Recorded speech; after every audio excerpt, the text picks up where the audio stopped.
Hey everyone, RogueGold here, and today, have you heard? The Division 2 is doing really well at the moment. And listen, it's not just me saying that for the sake of making a YouTube video. By verifiable metrics, reliable anecdotes, and many other factors which we're going to cover, the game seems to be in a really healthy place right now, all things considered. Now, I want to make it very clear right off the top here before we dive in, I am not saying that the Division 2 is suddenly the most popular game in existence. I would say, comparatively speaking, we are still in the minor leagues compared to the likes of Destiny or Warframe, plenty of those other games, but specifically given where we have been with this game over the past 12, 24, 36 months, and given where we are going, I think the game and community are situated very nicely right now, and I think that is worth reflecting on and analyzing. So we're going to break all of that down and discuss. If you end up enjoying the video and you want to stay up to date on everything with the Division 2 moving forward, then I greatly hope that you'll consider clicking that subscribe button if you're not already a part of our community here, and without further ado, let's go. Alright, so you're likely wondering where I'm getting this information. Why do I say the Division 2 is doing well right now? Of course, we're talking about this in the context of the latest season for the game releasing just about a month ago from when I'm posting this video, but also it's just kind of a general trend that we've been seeing happening over the past several months. As stated, there were several sources and factors that led me to this conclusion. The first one that initially drew my eye and where I kind of began this deep dive was actually Steam chart numbers. If you don't know, Steam charts grab the active player counts for games that are on the Steam platform, which is exclusively on PC. I grabbed this screenshot for the Division 2 on there the other day. You'll see that it peaked with a concurrent player number of 6,255 in a 24-hour period from when I grabbed that. And at the current moment that I was on the site, there was 5,400 people playing. Now the graph below those numbers, I scaled out to a 1-year period. You'll see it went from March of 2024 to now. And if you look at how the line is laid out, there is a very definitive spike at the recent time period of this March, this past like 2-month period, compared to anything else in the prior 12 months. Now I know, immediately, some people are going to say, 6,000, whatever, that's nothing. Other live games will pull 25, 40, 50k on a weeknight. And that's true, but what people always forget is that the Division 2 did not launch on Steam for nearly 4 years after its release. It only came out on that platform in January of 2023. And while I'm sure absolutely that some existing PC players migrated to the Steam platform from Ubisoft or Epic, wherever they were, prior to its launch, I think it's safe to say that most people did not go out or would not go out and buy another copy of a game just to switch launchers. If you were to ask me, and keep in mind we don't have these figures, this is my guess, I would estimate that Steam represents 30% or so of the Division 2's PC player population. And so, with that in mind, let's even say you were to round down those concurrent player numbers to 5,000. By that logic, Ubisoft Connect alone might have an additional 15,000. And if PC is only 1/3 of the total platforms that the Division 2 is played on, Xbox and PlayStation could also have roughly around 20,000. And when you start to add those things up, okay, let me cut in and be clear here. That is all entirely hypothetical and estimated figures. We have no kind of data or metrics to gauge player counts on platforms like Xbox, PlayStation, even Ubisoft Connect. But hopefully you can kind of see how, given the context behind the Division 2's Steam history and its implementation, you can extrapolate the numbers that are shown on there to begin better guesstimating overall the game's performance and health. And also, if you look at the peak user numbers per month, we'll switch to a kind of chart view here. In the prior 30 days to when I took that screenshot,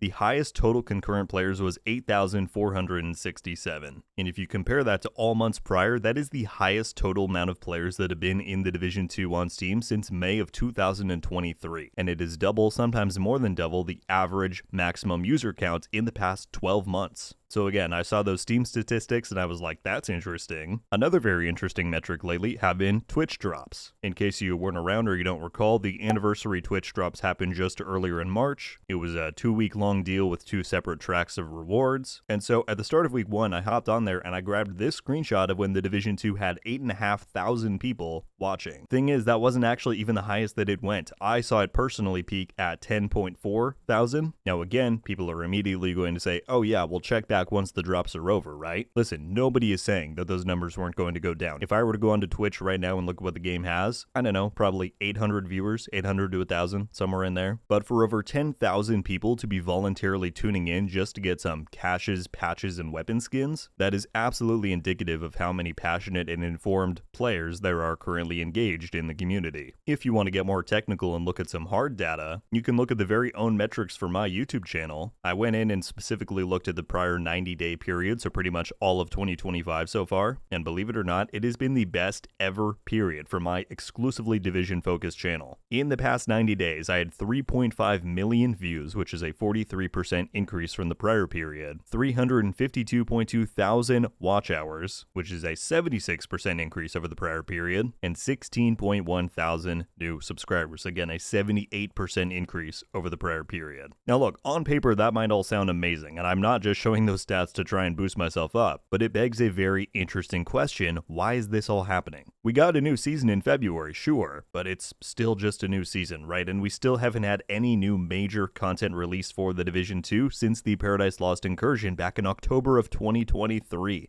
It has been a very long time. So to try and get to the bottom of this and find out why people are engaging so much with the Division 2 right now, I reached out to a couple of my fellow creators to get their perspectives on this matter. So I talked to both DJTickle and Sergeant Greybeard. A huge thanks for their involvement in this. I will leave links to their channels right at the top of the description. I highly recommend you go and check them out. They're some awesome guys. But I asked each of them for a brief summary on what kind of engagement they have seen on their channels in the recent months, as well as what their analysis and thoughts are on the current state of the game and the community. Let's start with DJTickle. He said Division 2's Year 6 Season 3 has smashed it with new and veteran players. The seasonal modifiers, Seasons 2.0 revamp, or the upcoming DLC have caused my content creation numbers to fly. Just looking at my stats for my YouTube channel, I have seen a peak of over 6 times more traffic than it ever has in its lifetime of 6 years. More views, longer watch time, more subs, and many returning viewers. Compared to last season where it only doubled, you can see how much better this season has gone down with the community. The whole community seems much happier, which is fantastic considering some of the negativity that we've had with this game in the past. Hopefully, they can keep pushing in this direction. So, awesome to hear his perspective there. And he makes some great points, especially what I wanted to talk about was how he noted the negativity that the game has had at prior periods leading up until now. Part of what makes this rebound that the game is seeing so astounding, in my opinion,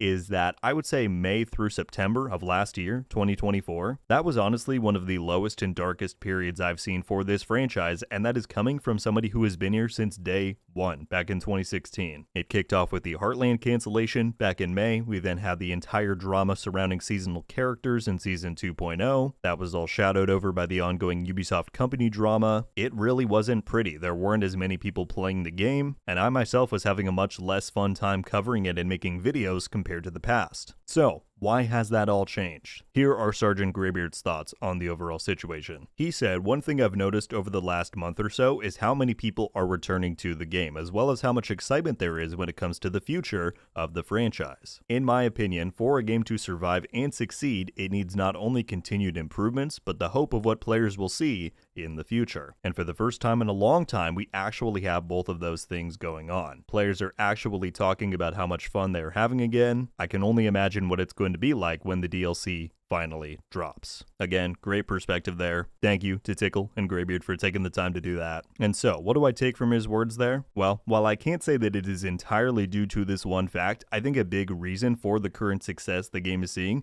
is simply due to good feedback implementation and changes. Right, the Division 2 has had its bumps in the road before. Think back to Update 1.3 in the original Division game, in Division 2 back when Warlords of New York launched, the difficulty of the overall game at that time and the kind of controversy that caused in the community. Criticize them where you will, but the developers of the Division 2, regardless of if it was the old team or this new one, they have never packed up and gone home. If the game isn't doing so well, they will push through the hard times, and pretty much always the game is better for it on the other side. Seasons 2.0 was divisive, there's no other way around it, but from that launch last season, they made a lot of changes to how it was presented, how it plays when it comes to this season, and I think when you combine that with them bringing long-awaited changes like the stash space increase, players have recognized the dedication to making those changes, and they've come back to the game. Now let me be very clear, that doesn't mean that the current game is without its faults, right? I did a Seasons 2.0 discussion video recently, and that has nearly 600 comments on it, right? And if you go on there, many people wrote very long, detailed descriptions with their feedback for Seasons 2.0 in the general game. I would say for many, the seasonal journey is at the forefront of requests for further refinement moving forward. But despite people not being particularly happy with that part of the game, it is always a good sign when players are passionate enough and encouraged enough to try and fix an issue rather than just leaving a game altogether because they're not liking it. Greybeard then mentions the elephant in the room, right, and the where we're going part of this discussion, and that is the Battle for Brooklyn DLC. We all knew, and if you didn't, you should, that whenever the DLC releases, there is going to be a spike in interest in player numbers and all of that for the game. That is just simply what happens for games like these, and many people have sworn not to return to The Division 2 until this content drops. However, for us to see these kinds of numbers, this kinds of engagement with the game before that content is dropped, before it even has a definitive release date, and again, this is not a foolproof method, but look at the numbers and likes that the game's Twitter posts get. This game is over 6 years old, and with these likes pushing, I don't know, 1,000 on just kind of a random post, that rivals plenty of brand new games that are out there hot on the block trying to carve their space in the industry. I mean, the Battle for Brooklyn announcement tweet alone got over 12,000 likes and 1.1 million views. That is astounding, not only for a game that is this old, but for one that has gone through so much tumultuous times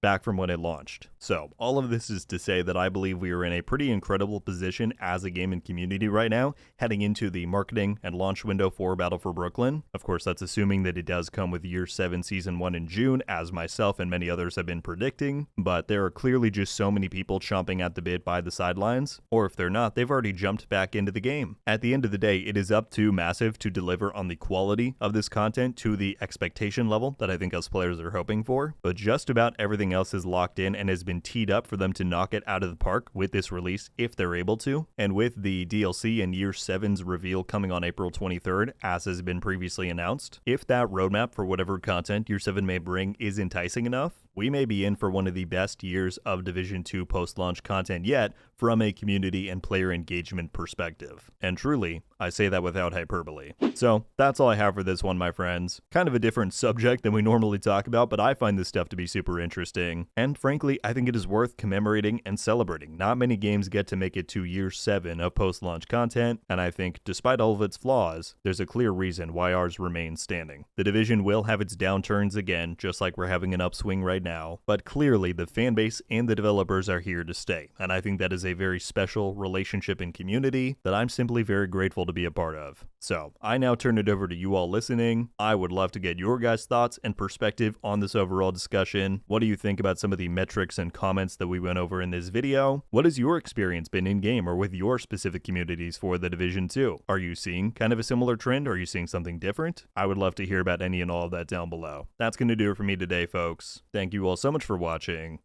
I'll see you in the next one. RogueGold. Ow.